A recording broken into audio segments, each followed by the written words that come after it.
Na kama mnakumbuka, tulipokuwa kwenye halmashauri ya Chadema Tarime mwaka 2007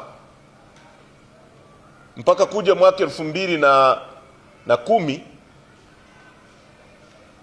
ndio halmashauri ya kwanza nchi hii kulipia wanafunzi ada za sekondari.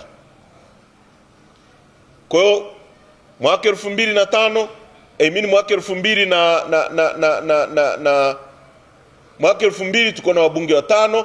Mwaka 2005 tukawa na wabunge karibia 11. Yes, 11. Mwaka 2010 alipogombea Dr. Slaa tukawa na wabunge 47. Mwaka 2015 tukawa na wabunge 72 na halmashauri nyingi sana katika nchi hii. Hivyo hivyo kwenye serikali za mitaa tukawa tumefikia 30% ya asilimia za mitaa za serikali za mitaa.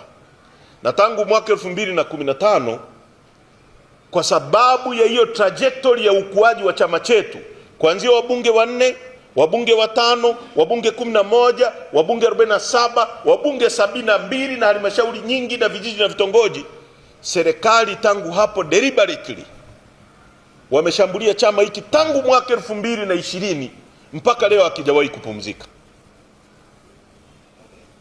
Kwa ndugu zangu, tunapomwomboleza mzee Mtei leo,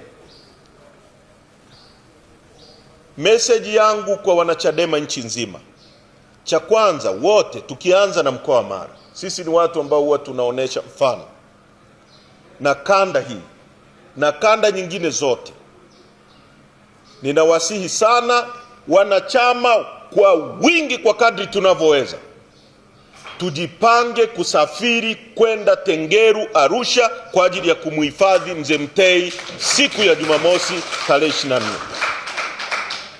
Kwa hiyo wito wangu kupitia vyombo vya habari leo ni kuhamasisha wanachadema nchi nzima, twende tukamwage mzee huyu kwa heshima kubwa ya chama chetu na kwa heshima aliyoisababishia chama chetu. Huu ni msiba wetu. Tumefiwa na mtu wa muhimu sana kwenye historia ya chama chetu. Kama tulivyokwenda kwa mzee Bobu Nyanga Makani pale Shinyanga, wale wanaokumbuka, mwaka 2012,